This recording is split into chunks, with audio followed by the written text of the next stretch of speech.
ಎಲ್ರಿಗೂ ನಮಸ್ಕಾರ. ನಾನು ಚೆನ್ನಾಗಿದ್ದೀನಿ, ನೀವೆಲ್ಲರೂ ಚೆನ್ನಾಗಿದ್ದೀರಾ ಅಂತ ತಿಳ್ಕೊಂಡಿದ್ದೀನಿ. ಯಾರೆಲ್ಲ ನನ್ನ ಚಾನಲ್ ನೋಡ್ತಿದ್ದೀರಾ ದಯವಿಟ್ಟು ಸಬ್ಸ್ಕ್ರೈಬ್ ಮಾಡಿ, ಒಂದು ಲೈಕ್ ಕೊಡಿ. ಬನ್ನಿ ಇವತ್ತಿನ ವ್ಲಾಗ್ ಸ್ಟಾರ್ಟ್ ಮಾಡೋಣ.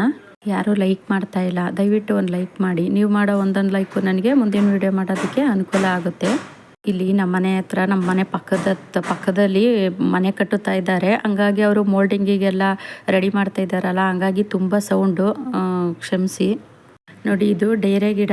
ತುಂಬ ಮಳೆ ಇದ್ದಿದ್ದ ಕಾರಣ ಹೆಂಗೆ ಕೊಳ್ತೋಗಿ ಒಣಗೋಗಿದೆ. ಅಂದರೆ ಇವತ್ತು ಸ್ವಲ್ಪ ಮಳೆಯಿಂದ ಗಿಡಗಳು ಹಾಳಾಗಿರೋದನ್ನೆಲ್ಲ ಅದನ್ನು ತೆಗೆದುಬಿಟ್ಟು ಇವತ್ತು ಅದಕ್ಕೆ ಸ್ವಲ್ಪ ಬೇರೆ ಗಿಡ ಹಾಕೋದಕ್ಕೆ ರೆಡಿ ಮಾಡೋಣ ಅಂತ ಅಂದ್ಬಿಟ್ಟು ಎಲ್ಲನೂ ತೆಗೆದಿದ್ದೀನಿ. ನೋಡಿ, ಸುಮಾರು ಪಾಟ್ಗಳಿದ್ದಾವೆ. ನೋಡಿ, ಇದು ದಾಸವಾಳ ಗಿಡ ಮತ್ತು ಗುಲಾಬಿ ಗಿಡ ಇದೆಲ್ಲ ಒಣಗೋಗಿದ್ದಾವೆ. ನೋಡಿ, ಇದು ನಾನು ಡೈಲಿ ಅಂದರೆ ಕಿಚನ್ ವೇಸ್ಟು, ಗಾರ್ಡನ್ ವೇಸ್ಟು ಎಲ್ಲನೂ ತುಂಬಿಸ್ಬಿಟ್ಟು ಅದು ಒಂದು ಡ್ರಮ್ಮಲ್ಲಿ ತುಂಬಿಸಿಟ್ಟಿದೆ. ಆ ಡ್ರಮ್ಮಲ್ಲಿ ಫುಲ್ ಆಗಿದೆ. ಹಂಗಾಗಿ ಇವತ್ತು ನಾನು ಅದನ್ನೆಲ್ಲ ರೆಡಿ ಮಾಡೋಣ ಅಂದ್ಬಿಟ್ಟು ಕೂತಿದ್ದೀನಿ. ಕೆಲವೊಂದೊಂದು ಸರಿ ಮಳೆಗೆ ಈ ಥರ ಆಗುತ್ತೆ, ಏನು ಮಾಡೋಕ್ಕಾಗೋದಿಲ್ಲ. ನೋಡಿ, ಇದು ಗುಲಾಬಿ ಗಿಡ ಎಷ್ಟು ಚೆನ್ನಾಗಿ ಬಂದಿತ್ತು ಅಂದರೆ ತುಂಬ ಚೆನ್ನಾಗಿ ಚಿಗುರು ಸಹ ಬಂದಿತ್ತು. ತುಂಬ ಮಳೆ ಇದ್ದಿದ್ದಕ್ಕೆ ಗಿಡಗಳೆಲ್ಲ ಸತ್ತೇ ಹೋಯ್ತು. 2 ಗುಲಾಬಿ ಗಿಡ ಮತ್ತು ಒಂದು ದಾಸವಾಳ ಗಿಡ, ಒಂದು ಡೇರೆ ಗಿಡ, ಇಷ್ಟು ಗಿಡ ಹೋಗಿದ್ದಾವೆ. ನೋಡಿ, ನಾನು ತುಂಬ ದುಬಾರಿ ದುಡ್ಡು ಕೊಟ್ಟು ತಂದು ಹಾಕೋ ಗಿಡ ಇರೋದೇ ಇಲ್ಲ. ಅದೇ 25 ರೂಪಾಯಿ ಕೊಟ್ಟು ನಾನು ಗುಲಾಬಿ ಗಿಡ ತಂದು ಹಾಕಿದ್ನಲ್ಲ, ಅವು ಇವತ್ತಿನ ದಿನ ನನ್ನ ಗಾರ್ಡನಲ್ಲಿ ತುಂಬ ಚೆನ್ನಾಗಿ ಬಂದಿದೆ. ಅದೇ ನಾನು 50 ರೂಪಾಯಿ 60 ರೂಪಾಯಿ ಕೊಟ್ಟು ತಂದು ಹಾಕ್ತೀನಿ ನೋಡಿ, ಆ ಗಿಡ ಬರೋದೇ ಇಲ್ಲ. ನಾನು ಸುಮಾರು ಸತಿ ಅಬ್ಸರ್ವ್ ಮಾಡಿದ್ದೀನಿ. ನೋಡಿ, ಇವಾಗ ಅದು ಒಣಗೋಗಿರೋ ಅಂತಹ ಗಿಡ ಎಲ್ಲನೂ ತೆಗೆದುಬಿಟ್ಟು ನಾನು ನೋಡಿ, ಇದರಲ್ಲಿ ಫಸ್ಟ್ಗೆ ನಾನು ಗಾರ್ಡನ್ ವೇಸ್ಟು, ಕಿಚನ್ ವೇಸ್ಟು ಎಲ್ಲ ತುಂಬಿಸಿ ಇಟ್ಟಿದ್ನಲ್ಲ, ಅದೆಲ್ಲ ಚೆನ್ನಾಗಿ ನೋಡಿ ಕೊಳ್ತಿ ಗೊಬ್ಬರ ಆಗಿದೆ. ಅದೇ ಗೊಬ್ಬರನ ತೆಗೆದು ನಾವು ಬೇರೆ ಗಿಡಗಳಿಗೂ ಒಂದೊಂದು ಇಡೀ ಹಾಕ್ಕೊಂಡ್ರೂ ಸಾಕು. ನೋಡಿ, ಅದರಲ್ಲೂ ಅಷ್ಟೇ, ಅದರಲ್ಲೂ ಕಿಚನ್ ವೇಸ್ಟು, ಗಾರ್ಡನ್ ವೇಸ್ಟು ಎಲ್ಲ ಚೆನ್ನಾಗಿ ಕೊಳ್ತು ಗೊಬ್ಬರ ಆಗಿತ್ತಲ್ಲ, ಅದನ್ನು ತೆಗೆದು ನಾನು ಸಪ್ರೇಟು ಒಂದು ಕಡೆ ಇಟ್ಟಿದ್ದೀನಿ. ಮತ್ತು ಇದರಲ್ಲೂ ಅಷ್ಟೇ, ನೀವು ನೋಡ್ತಾ ಇರ್ಬೋದು, ಇದರಲ್ಲೂ ನಾನು ಮುಂಚೆನೇ ತುಂಬಿಸಿಟ್ಟಿದ್ನಲ್ಲ ಒಣಗಿರೋ ಎಲೆ ಮತ್ತು ಈ ಗಾರ್ಡನಲ್ಲಿ ಸಿಗೋ ಅಂಥ ಕಸ, ಅಡುಗೆ ಮನೇಲಿ ಸಿಗೋ ಅಂಥದ್ದು ಎಲ್ಲನೂ ತುಂಬಿಸಿಟ್ಟಿರ್ತೀನಲ್ಲ, ಅದು ಇವಾಗ ನೋಡಿ ಎಷ್ಟು ಚೆನ್ನಾಗಿ ಕೊಳ್ತು ಗೊಬ್ಬರನೂ ಸಹ ಆಗಿದೆ. ಅಂದರೆ ನಾನು ಕೆಲವೊಂದು ಗಿಡಗಳನ್ನ ಮಳೆ ಬಂದಾಗ ತೆಗೆದು ಸಪ್ರೇಟ್ ಇಟ್ಟಿದ್ದೆ ನೀರು ಬೀಳದೇ ಇರೋಂತಹ ಜಾಗದಲ್ಲಿ. ಕೆಲವೊಂದನ್ನ ಮರ್ತು ಹೋಗಿದ್ದಂಥವು ಈ ಥರ ಆಗಿಬಿಟ್ಟಿದ್ದಾವೆ, ಏನೂ ಮಾಡೋಕ್ಕಾಗೋದಿಲ್ಲ. ನೋಡಿ, ಇದರಲ್ಲಿ ನಾನು ಒಣಗಿರೋ ಎಲೆ ಎಲ್ಲನೂ ತುಂಬಿಸಿಟ್ಟಿದ್ದೆ. ನೋಡಿ, ಅದರಲ್ಲಿ ಎಷ್ಟು ಚೆನ್ನಾಗಿ ಕೊಳ್ತು ಗೊಬ್ಬರನೂ ಸಹ ಆಗಿದೆ. ಈ ಗೊಬ್ಬರನ ನಾವು ಬೇರೆ ಗಿಡಗಳಿಗೂ ಒಂದೊಂದಿಡಿ ಕೊಟ್ಟರು ಸಾಕು, ತುಂಬ ಚೆನ್ನಾಗಿ ಗಿಡಗಳು ಗ್ರೋತ್ ಆಗುತ್ತೆ. ಈ ಥರ ಮಾಡೋದ್ರಿಂದ ನಾವು ಹೊರಗಡೆ ಏನೋ ದುಡ್ಡು ಕೊಟ್ಟು ಗೊಬ್ಬರ ತರೋ ಅಂಥ ಅವಶ್ಯಕತೆನೇ ಇರೋದಿಲ್ಲ. ನಾವು ಮನೆಯಲ್ಲೇ ಗೊಬ್ಬರ ರೆಡಿ ಮಾಡ್ಕೋಬೋದು. ನಾನು ಇದೇ ಥರನೇ ಗೊಬ್ಬರ ಎಲ್ಲ ರೆಡಿ ಮಾಡ್ಕೊಳೋದು ನೀವು ನೋಡಿರ್ಬೋದು ನಾನು ಹಳೆ ವೀಡಿಯೋಗಳಲ್ಲೆಲ್ಲ. ಹಂಗಾಗಿ ನಾನು ಹೊರಗಡೆ ಹೆಚ್ಚಾಗಿ ದುಡ್ಡು ಕೊಟ್ಟೆಲ್ಲ ಗೊಬ್ಬರ ತೊಗೊಂಬರಕ್ಕೆ ಹೋಗೋದಿಲ್ಲ. ನೋಡಿ, ಇದು ದಾಸವಾಳ ಗಿಡ. ಅಂದರೆ ಅದು ಒಣಗೋಗಿದೆ ಫುಲ್ಲು. ನೋಡ್ತಾ ಇದ್ದೀನಿ ಅದು ಹಸಿ ಇದೆಯಾ ಏನು ಅಂತ. ಅದು ಬೇರು ಸ್ವಲ್ಪ ಹಸಿ ಇದೆ. ನೋಡೋಣ, ಅದನ್ನು ಸ್ವಲ್ಪ ಕಟ್ ಮಾಡಿಬಿಟ್ಟು ಬೇರೆ ಪಾಟಿಗೆ ಹಾಕಿರ್ತೀನಿ. ನೋಡೋಣ, ನಮ್ಮ ಅದೃಷ್ಟ ಚೆನ್ನಾಗಿತ್ತು ಅಂದರೆ ಬರುತ್ತೆ, ಇಲ್ಲಾಂದರೆ ಹೋಗುತ್ತೆ. ಏನೂ ಮಾಡೋಕ್ಕಾಗೋದಿಲ್ಲ. ಅಂದರೆ ನಾವು ಮಾಡೋ ಪ್ರಯತ್ನ ನಾವು ಮಾಡಲೇಬೇಕಲ್ವ, ಯಾವುದನ್ನು ಸುಮ್ಮನೆ ಬಿಸಾಕೋಕೆ ಹೋಗಬಾರ್ದು. ನಮ್ಮ ಪ್ರಯತ್ನದಲ್ಲಿ ಫಲ ಅನ್ನೋದು ಸಿಕ್ಕಿದ್ರೆ ತುಂಬಾ ಖುಷಿ. ಹಂಗಾಗಿ ನಮ್ಮ ಪ್ರಯತ್ನ ನಾವು ಮಾಡಬೇಕು.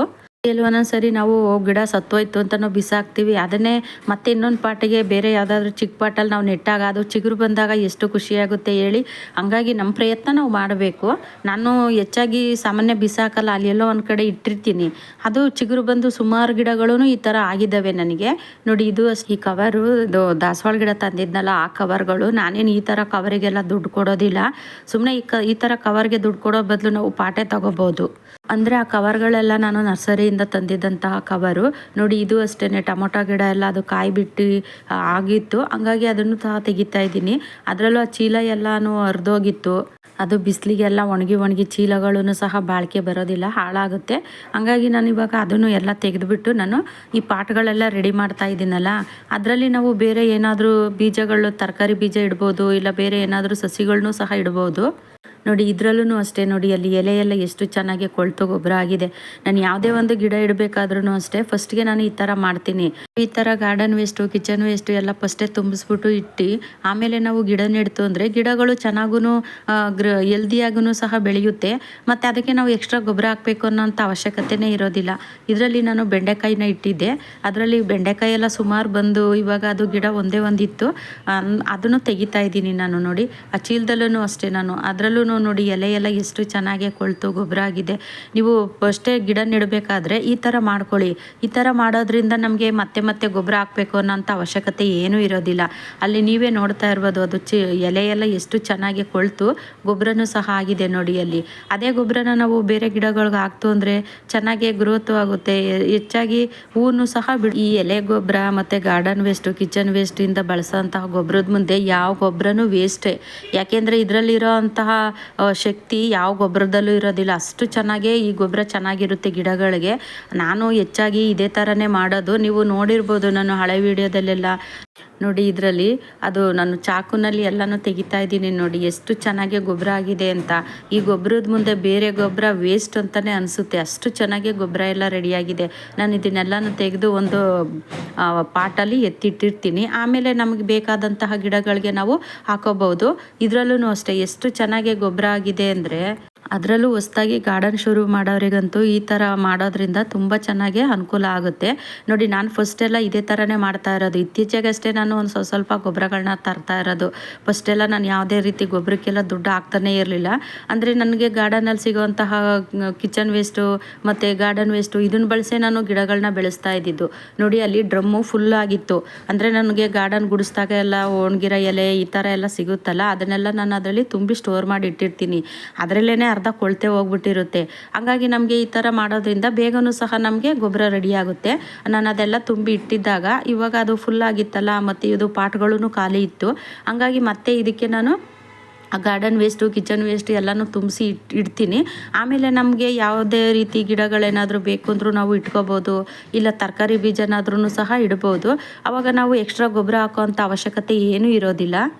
ಕೆಲವ್ರು ಕೇಳ್ತೀರಾ, ನೀವು ಗಿಡ ನೆಡೋದಕ್ಕಿಂತ ಮುಂಚೆ ಪಾಟ್ ಯಾವ ರೀತಿ ರೆಡಿ ಮಾಡ್ತೀರಾ ಅಂತಲೂ ಸಹ ಕೇಳಿದ್ರಿ ನೋಡಿ. ನಾನು ಇದೇ ಥರನೇ ಪಾಟ್ ಎಲ್ಲನೂ ರೆಡಿ ಮಾಡೋದು. ಅಂದರೆ ಫಸ್ಟೇ ನಾನು ಅದು ಒಣಗಿರೋ ಎಲೆ ಮತ್ತು ಇದು ಕಿಚನ್ ವೇಸ್ಟು, ಗಾರ್ಡನ್ ವೇಸ್ಟು ಇದನ್ನೆಲ್ಲನೂ ತುಂಬಿಸಿ ಇಟ್ಟಿರ್ತೀನಿ. ಒಂದು ವಾರ ಇಟ್ಟರೂ ಸಾಕು. ನೀವು ಅದು ಚೆನ್ನಾಗೆ ಕೊಳ್ತೂ ಸಹ ಗೊಬ್ಬರ ಆಗಿರುತ್ತೆ. ಆ ಕೊಳ್ತು ಆದಮೇಲೆ ನೀವು ಅದ್ರ ಮೇಲೆ ನೀವು ಬೀಜನೂ ಸಹ ಇಡ್ಬೋದು, ಇಲ್ಲ ಯಾವುದಾದ್ರೂ ಸಸಿನಾದ್ರೂ ಸಹ ಇಡ್ಬೋದು. ಇಲ್ಲ ನಿಮಗೆ ಗಾರ್ಡನ್ ವೇಸ್ಟು, ಕಿಚನ್ ವೇಸ್ಟು ಅಷ್ಟೊಂದು ಸಿಕ್ಕಿಲ್ಲ ಅಂದರೆ ನೀವು ಹೊರಗಡೆಯಿಂದ ಬೇಕಿದ್ರೆ ಇದು ಹಸಿ ಎಲೆ ಎಲ್ಲ ಸಿಗುತ್ತಲ್ಲ, ಅದನ್ನು ತಂದು ಸಹ ಹಾಕೋಬಹುದು. ಈ ಒಣಗಿರೋ ಎಲೆಗಿನ್ನ ಹಸಿ ಎಲೆನೇ ಬೇಗ ಕೊಳ್ತು ಗೊಬ್ಬರ ಆಗುತ್ತೆ. ಯಾಕೆಂದರೆ ಒಣಗಿರೋ ಎಲೆ ಸ್ವಲ್ಪ ಟೈಮ್ ಹಿಡಿಯುತ್ತೆ ಕೊಳೆಯೋದಕ್ಕೆ, ಹಸಿ ಎಲೆ ಆದರೆ ಬೇಗನೆ ಕೊಳೆಯುತ್ತೆ. ಹಂಗಾಗಿ ನೀವು ಹೊರಗಡೆಯಿಂದ ತಗೊಬಂದು ಸಹ ಗೊಬ್ಬರ ಮಾಡ್ಕೋಬಹುದು. ಈಗ ಕೆಲವರಿಗೆ ಗಾರ್ಡನಲ್ಲಿ ಹೆಚ್ಚಾಗಿ ಸಿಗೋದಿಲ್ಲ, ಅದನ್ನು ಗೊಬ್ಬರ ಮಾಡೋಕ್ಕಾಗೋದಿಲ್ಲ ಅನ್ನೋಂಥವ್ರು ಹೊರಗಡೆಯಿಂದ ನೀವು ಸ್ವಲ್ಪ ಒಣಗಿರೋ ಎಲೆ ಅಥವಾ ಇದು ಹಸಿ ಎಲೆಗಳೆಲ್ಲನೂ ಕಲೆಕ್ಟ್ ಮಾಡ್ಕೊಂಡು ತಗೊಬಂದು, ಈಗ ಏನೂ ಇಲ್ಲ ದೂರ ಹೋಗಬೇಕು ಅನ್ನೋಂಥದ್ದು ಏನೂ ಇಲ್ಲ. ಈಗ ಪಾರ್ಕ್ಗಳಲ್ಲಿ ಈಗ ವಾಕಿಂಗು ಅದು ಇದು ಅಂತ ಹೋಗ್ತಾನೆ ಇರ್ತೀರ, ಅಲ್ಲಿ ಬಿದ್ದಿರುತ್ತೆ ಎಲೆಗಳೆಲ್ಲ. ಒಂದು ಕವರ್ ತೊಗೊಂಡೋಗಿ ಕವರಲ್ಲೂ ಸಹ ತುಂಬ್ಕೊಂಬರ್ಬೋದು. ಅದರಲ್ಲೂ ಈ ಮಳೆಗಾಲದಲ್ಲಂತೂ ಆಗೋದಿಲ್ಲ. ಈಗ ಹೆಚ್ಚಾಗಿ ಈಗ ಬೇಸಿಗೆ ಟೈಮ್ ಇದೆ ಇರೋವಾಗ ನೀವು ಅದನ್ನೆಲ್ಲ ಕಲೆಕ್ಟ್ ಮಾಡಿ ಇಟ್ಕೊಂಡು ಈ ಥರ ಸಹ ಮಾಡ್ಕೋಬಹುದು ನೋಡಿ. ನಾನು ಆ ಡ್ರಮ್ಮಲ್ಲಿ ತುಂಬಿಸಿಟ್ಟಿದ್ನಲ್ಲ, ಅದರಲ್ಲೇ ಎಲ್ಲ ಕೊಳ್ತಿದೆ ನೋಡಿ, ಎಷ್ಟು ಚೆನ್ನಾಗಿ ಕೊಳ್ತಿದೆ. ಅದನ್ನು ಇವಾಗ ನೀವು ತಕ್ಷಣಕ್ಕೆ ಅದ್ರ ಮೇಲೂ ಸಹ ನೀವು ಸಸಿ ಇಡ್ಬೋದು, ಇಲ್ಲ ತರಕಾರಿ ಬೀಜನೂ ಇಡ್ಬೋದು. ಅದು ಕೊಳೆಯೋ ತನಕ ನೀವು ಕಾಯಬೇಕು ಅನ್ನೋಂಥ ಅವಶ್ಯಕತೆ ಏನೂ ಇರೋದಿಲ್ಲ. ಯಾಕೆಂದರೆ ಅದರಲ್ಲೇ ಅರ್ಧ ಕೊಳ್ತ್ಬಿಟ್ಟಿದೆ. ಅದು ಅರ್ಧ ಕೊಳ್ತಿ ಅದು ಇನ್ನು ಒಂದು ವಾರದಷ್ಟೊತ್ತಿಗೆ ಫುಲ್ಲು ಚೆನ್ನಾಗಿ ಗೊಬ್ಬರನೇ ರೆಡಿ ಆಗಿಬಿಟ್ಟಿರುತ್ತೆ. ಅಂದರೆ ನಾನು ಹೆಚ್ಚಾಗಿ ಇದೇ ಥರನೇ ಮಾಡೋದು. ಹಂಗಾಗಿ ನನ್ನ ಗಾರ್ಡನಲ್ಲಿ ಹೆಚ್ಚಾಗಿ ಹೂವು, ತರಕಾರಿ ಈ ಥರ ಎಲ್ಲ ಹೆಚ್ಚಾಗಿ ಸಿಗುತ್ತೆ. ಯಾಕೆ ಅಂದರೆ ನಾವು ಗೊಬ್ಬರ ಹಾಕೋದ್ರ ಮೇಲೆ ಡಿಪೆಂಡ್ ಆಗಿರುತ್ತೆ.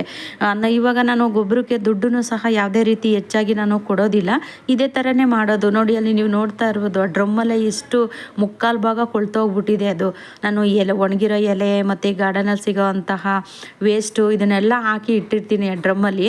ಅದು ಅಲ್ಲೇ ಕೊಳ್ತು ಅರ್ಧ ಗೊಬ್ಬರ ಆಗೋಗ್ಬಿಟ್ಟಿದೆ. ಕೆಲವರು ನಮಗೆ ಗೊಬ್ಬರ ಎಲ್ಲ ತರೋಕ್ಕಾಗೋದಿಲ್ಲ ಹೊರಗಡೆ ಅನ್ನೋಂಥವ್ರು ಈ ಥರ ಮಾಡ್ಕೊಳ್ಳಿ. ಏನು ಹೊರಗಡೆಯಿಂದ ದುಡ್ಡು ಕೊಟ್ಟು ನಾವು ಗೊಬ್ಬರ ತಂದು ಹಾಕಿ ಗಿಡ ಬೆಳೆಸ್ಬೇಕು ಅನ್ನೋಂಥದ್ದು ಏನೂ ಇರೋದಿಲ್ಲ. ನಾವು ಯಾವ ರೀತಿ ಬೆಳೆಸ್ತೀವಿ ಅನ್ನೋದ್ರ ಮೇಲೆ ಮುಖ್ಯ ಆಗಿರುತ್ತೆ ಅಷ್ಟೇ. ಈಗ ಮನೇಲೇ ಸಿಗೋದ್ರಿಂದ ವಸ್ತುನೇ ಬಳಸ್ಕೊಂಡು ನಾವು ಗೊಬ್ಬರನೂ ಸಹ ರೆಡಿ ಮಾಡಿಕೊಂಡು ನಾವು ಗಿಡಗಳನ್ನೂ ಸಹ ಬೆಳೆಸ್ಕೋಬಹುದು. ನಾನು ಫಸ್ಟ್ ಗಾರ್ಡನ್ ಶುರು ಮಾಡಿದಾಗ ನಾನು ಇದೇ ಥರನೇ ಹೆಚ್ಚಾಗಿ ಮಾಡ್ತಾ ಇದ್ದಿದ್ದು. ಹೊರಗಡೆಯಿಂದ ನಾನು ಯಾವುದೇ ರೀತಿ ಗೊಬ್ಬರ ಎಲ್ಲನೂ ತಗೊಬಂದು ಹಾಕಿ ನಾನು ಗಿಡ ಬೆಳೆಸಲಿಲ್ಲ. ಅಂದರೆ ನನಗೆ ಗಾರ್ಡನಲ್ಲಿ ಸಿಗೋವಂಥ ವೇಸ್ಟು ಮತ್ತು ಕಿಚನಲ್ಲಿ ಸಿಗೋವಂಥ ವೇಸ್ಟು, ಈ ತರಕಾರಿಗಳೆಲ್ಲ ಇರುತ್ತಲ್ಲ, ಒಣಕೊಳ್ತೋಗಿರೋ ತರಕಾರಿ ಮತ್ತು ಈ ಸೊಪ್ಪು ಇಂಥದನ್ನೆಲ್ಲ ಹಾಕಿನೇ ನಾನು ಗಿಡಗಳನ್ನ ಬೆಳೆಸ್ತಾ ಇದ್ದಿದ್ದು. ನಿಮಗೆ ಇದು ಈ ಪಾಟಲ್ಲಿ ಹಾಕೋಕ್ಕಾಗಿಲ್ಲ ಅಂತ ಅಂದರೆ ನೀವು ಸ್ವಲ್ಪ ಈ ಗಿಡ ನೆಟ್ಟ ಮೇಲೆ ಅದು ಸೈಡಲ್ಲಿ ಮಣ್ಣೆಲ್ಲ ತೆಗೆದುಬಿಟ್ಟು ಅದರಲ್ಲೂ ಸಹ ಹಾಕ್ಬೋದು. ನಾನು ಅದ್ರ ಬಗ್ಗೆನೂ ಸ್ವಲ್ಪ ಒಂದು ವಿಡಿಯೋನೂ ಸಹ ಹಾಕಿದ್ದೀನಿ. ನೋಡಿ ಫಸ್ಟು ನಾನು ಗೊಬ್ಬರ ತೋರಿಸಿದ್ನಲ್ಲ ಅದೆಲ್ಲನೂ ಇವಾಗ ನಾನು ಒಂದು ಕಡೆ ಕಲೆಕ್ಟ್ ಮಾಡಿ ಇಟ್ಟಿದ್ದೀನಿ. ನೋಡಿ ಇದೆಲ್ಲನೂ ನೀವು ಬೇರೆ ಯಾವ ಗಿಡ ಬೇಕೋ ಆ ಗಿಡಕ್ಕೆ ಒಂದೊಂದು ಇಡಿ ಹಾಕಿದ್ರೂ ಸಾಕು, ತುಂಬ ಚೆನ್ನಾಗಿ ಗಿಡದಲ್ಲಿ ಹೂವು ಮೊಗ್ಗು ಎಲ್ಲನೂ ಸಹ ಬರುತ್ತೆ, ಗಿಡದಲ್ಲಿ ಹೆಚ್ಚು ಗ್ರೋತು ಸಹ ಆಗುತ್ತೆ. ನೋಡಿ ಇವಾಗ ಲಾಸ್ಟಲ್ಲಿ ತೋರಿಸ್ತಾ ಇದ್ದೀನಿ, ನಾನೆಲ್ಲ ಪಾಟು ರೆಡಿ ಮಾಡಿ ಇಟ್ಟಿದ್ದೀನಿ. ಈ ಥರ ಮಾಡೋದ್ರಿಂದ ನಮಗೆ ನೆಕ್ಸ್ಟು ಗಿಡ ಹಾಕೋದಕ್ಕೆ ತುಂಬಾ ಅನುಕೂಲ ಆಗುತ್ತೆ. ನೋಡಿ ಬೇಷನ್ನಲ್ಲಾಗಿರ್ಬೋದು ಪಾಟಲ್ಲಾಗಿರ್ಬೋದು ಎಲ್ಲ ರೆಡಿ ಮಾಡಿ ಇಟ್ಟಿದ್ದೀನಿ. ಜಾನಿ ನೋಡಿ ನಾನು ಅಲ್ಲಿ ಕೆಲಸ ಮಾಡ್ತಿದ್ರೆ ಅಲ್ಲಿ ಬಂದು ಮಲ್ಕೊಂಡಿರ್ತಾನೆ, ಅವ್ನು ನಾನು ಹೋಗಲ್ಲ, ಮನೆಗೆ ಹೋಗೋ ತನಕನೂ ಹೋಗೋದಿಲ್ಲ ಪಾಪ ಅವನು. ನೋಡಿ ಇಲ್ಲಿ ನಾನು ಕಟಿಂಗ್ ಇಟ್ಟಿದ್ದೀನಿ, ಕಟಿಂಗ್ ಎಲ್ಲ ಚೆನ್ನಾಗಿ ಚಿಗುರು ಸಹ ಬರ್ತಾ ಇದ್ದಾವೆ. ಇಲ್ಲಿ ನಾನು ಮಳೆ ಬಂದಾಗ ಇಲ್ಲಿ ಪಾಟ್ಗಳನ್ನು ಸಹ ಇಟ್ಟಿದ್ದೆ. ಇವಾಗ ನೋಡಿ ಅದೆಲ್ಲ ತೆಗೆದು ಕ್ಲೀನ್ ಮಾಡಿ ಎಲ್ಲ ಪಾಟು ರೆಡಿ ಮಾಡಿ ಇಟ್ಟಿದ್ದೀನಿ ನಾನು. ಈ ಥರ ಮಾಡ್ಕೊಳ್ಳಿ, ತುಂಬ ಚೆನ್ನಾಗಿ ನಾವು ಗಿಡಗಳನ್ನು ಸಹ ಬೆಳೆಸ್ಕೋಬಹುದು.